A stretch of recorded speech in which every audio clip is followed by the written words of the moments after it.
दोस्तों T20 विश्व cup 2024 के पहले सेमीफाइनल मुकाबले में अफगानिस्तान के खिलाफ खेलते हुए साउथ अफ्रीका के गेंदबाजों ने मचाया कोहराम। जहां साउथ अफ्रीका के तेज गेंदबाजों के साथ साथ स्पिन गेंदबाजों ने अपनी घातक तेज तर्रार गेंदबाजी के माध्यम से अफगानी बल्लेबाजों की तोड़ी कमर। जहां अफगानिस्तान के बल्लेबाज एक के बाद एक सस्ते में अपना विकेट गंवाते हुए साउथ अफ्रीकाई गेंदबाजों के सामने पूरी तरीके से घुटने टेकते हुए दिखाई दिए और मामूली से लक्ष्य को साउथ अफ्रीका के बल्लेबाजों ने आसानी से एक विकेट गंवाकर प्राप्त कर लिया। नमस्कार दोस्तों, स्वागत है आपके अपने पसंदीदा क्रिकेट चैनल क्रिक अबोबो में। दोस्तों इस वीडियो में हम आपको अफगानिस्तान और साउथ अफ्रीका के बीच खेले गए पहले सेमीफाइनल मुकाबले की पूरी रोमांचक हाईलाइट आपको परोसने वाले हैं। लेकिन दोस्तों वीडियो में आगे बढ़ने से पहले अगर आप भी साउथ अफ्रीका की शानदार जीत से खुश हैं तो वीडियो को एक लाइक और चैनल को सब्सक्राइब करना बिल्कुल भी ना भूलिएगा। दोस्तों जैसा कि आप सभी जानते हैं कि 2024 T20 विश्व कप का पहला सेमीफाइनल मुकाबला अफगानिस्तान और साउथ अफ्रीका के बीच खेला गया। जहां दोस्तों इस मुकाबले में अफगानिस्तान की टीम ने टॉस जीता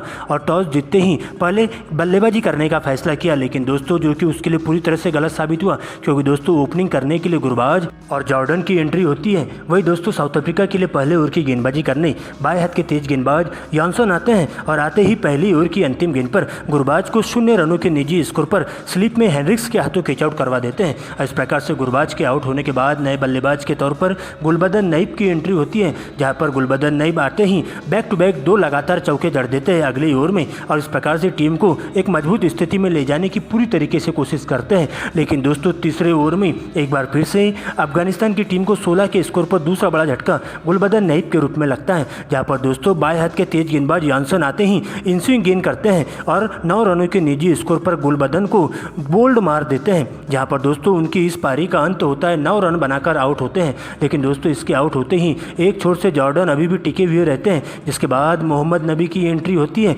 लेकिन अगली ओवर में रबाडा का कोहराम देखने को मिलता है और इब्राहिम जॉर्डन को मात्र 2 रनों के निजी स्कोर पर क्लीन बोल्ड कर देते हैं और इस प्रकार से चौथे ओवर की पहली गेंद पर 20 के स्कोर पर अफगानिस्तान की टीम को तीसरा बड़ा झटका लगता है। लेकिन दोस्तों इसी ओवर की चौथी गेंद पर मोहम्मद नबी को भी क्लीन बोल्ड कर देते हैं और इस प्रकार से बिना खाता खोले ही उन्हें डगआउट की ओर लौटना पड़ता है और 20 के स्कोर पर ही अफगानिस्तान के 4 बल्लेबाज पवेलियन की ओर लौट जाते हैं और यहाँ से अफगानिस्तान की बल्लेबाजी पूरी तरह से लड़खड़ा जाती है और एक के बाद एक सस्ते में अपना विकेट गंवाते हुए अफगानिस्तान के टॉप ऑर्डर के बल्लेबाज डगआउट की ओर लौटने का काम करते हैं। जहाँ पर दोस्तों मोहम्मद नबी बिना खाता खोले ही रबाडा की गेंद पर क्लीन बोल्ड होकर डगआउट की ओर लौटते हैं। इसके बाद नए बल्लेबाज के तौर पर खरोटे की एंट्री होती है। जहाँ पर दोस्तों दूसरे छोर से उमर जई के साथ मिलकर कुछ अच्छे शॉट्स लगाते हुए दिखाई देते हैं। लेकिन इसी बीच अगले ही ओवर में विकेट कीपर डिकॉक के हाथों खरोटे को मात्र 2 रनों के निजी स्कोर पर कैच आउट करके डगआउट की ओर भिजवा दिया जाता है। दोस्तों इसके बाद करीम जन्नत की एंट्री होती है और उमर जई के साथ मिलकर कुछ अच्छे शॉट्स लगाते हुए दिखाई देते हैं।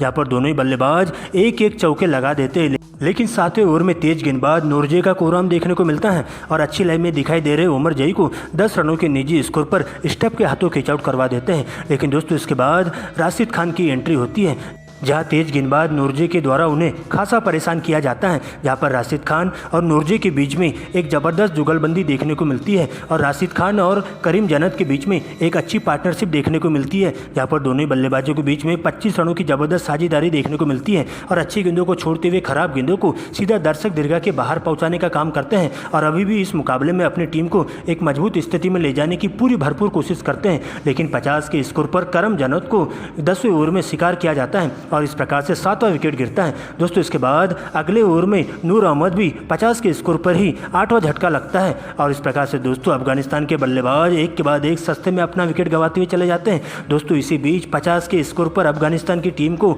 9वां झटका राशिद खान के रूप में देखने को मिलता है। जहां पर 11वें ओवर की दूसरी गेंद पर नूरजे उन्हें क्लीन बोल्ड कर देते हैं। जहां पर राशिद खान मात्र 8 रन बनाकर डगआउट की ओर लौटते हैं। हालांकि दोस्तों इसके बाद नूर अहमद का साथ देने के लिए नवीन उलग की एंट्री होती है। लेकिन इसके बाद साउथ अफ्रीका का कोई भी बल्लेबाज टिककर बल्लेबाजी नहीं कर पाता है और एक के बाद एक सस्ते में अपना विकेट गंवाते हुए डगआउट की ओर लौटते हुए चले जाता है। जहां पर दोस्तों पूरी तरीके से अफगानिस्तान के तेज गेंदबाजों के बाद स्पिन गेंदबाज इस मुकाबले में पूरी तरीके से अफगानिस्तान के बल्लेबाजों की कमर तोड़ के रख देते हैं और एक बार फिर से स्पिन गेंदबाज सेमसी के द्वारा अंतिम के बल्लेबाजों को पूरी तरीके से घुटने टेकने के लिए मजबूर कर दिया जाता है और 11.5 ओवरों में ही अफगानिस्तान की टीम मात्र 56 रनों पर ही ढेर हो जाती है और इस मुकाबले में साउथ अफ्रीका की टीम टीम को 57 रनों का मामूली सा टारगेट दिया जाता है। दोस्तों आपको बता दें कि इस मुकाबले की पारी का आगाज करने के लिए साउथ अफ्रीका की तरफ से बाएं हाथ के विस्फोटक बल्लेबाज क्विंटन डिकॉक और हेनरिक्स की एंट्री होती है, जिनके कंधों पर टीम को एक ठोस शुरुआत देने की जिम्मेदारी सौंपी जाती है।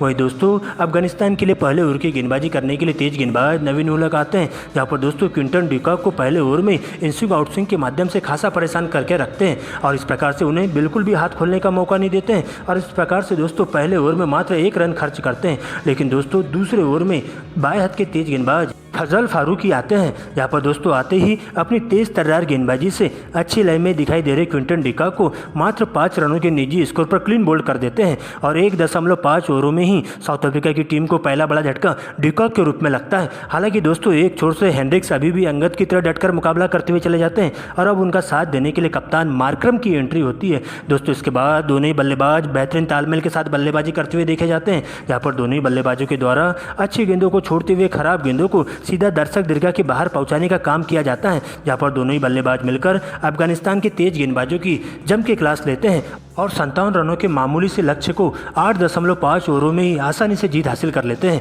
और इस प्रकार से दोनों ही बल्लेबाज इस मुकाबले में तूफानी पारी खेलते हुए देखे जाते हैं और कोई विकेट गंवाए बिना टीम को आसानी से लक्ष्य तक हासिल पहुंचा देते हैं और इस प्रकार से 8.5 गेंदों में ही अपनी टीम को इस रोमांचक मुकाबले में 9 विकेट से शानदार तरीके से जीत हासिल करवा देते हैं और इस प्रकार से साउथ अफ्रीका की टीम T20 विश्व कप 2024 के फाइनल में 9 विकेट से शानदार जीत हासिल कर लेती है और फाइनल में पहुंचने वाली पहली टीम बन जाती है, जहां पर हेनरिक्स और मार्करम दोनों ही नाबाद लौटते हैं। रेजा हेनरिक्स 25 गेंदों में 29 रन तो वही कप्तान मार्करम के बल्ले से भी 21 गेंदों में 23 रनों की पारी देखने को मिलती है और इस प्रकार से दोनों ही बल्लेबाज अपनी टीम को 9 विकेट से जीत हासिल करवा देते हैं और नाबाद लौटते हैं और इस प्रकार से साउथ अफ्रीका की टीम पहली बार विश्व कप के फाइनल में पहुंचने वाली पहली टीम बन जाती है।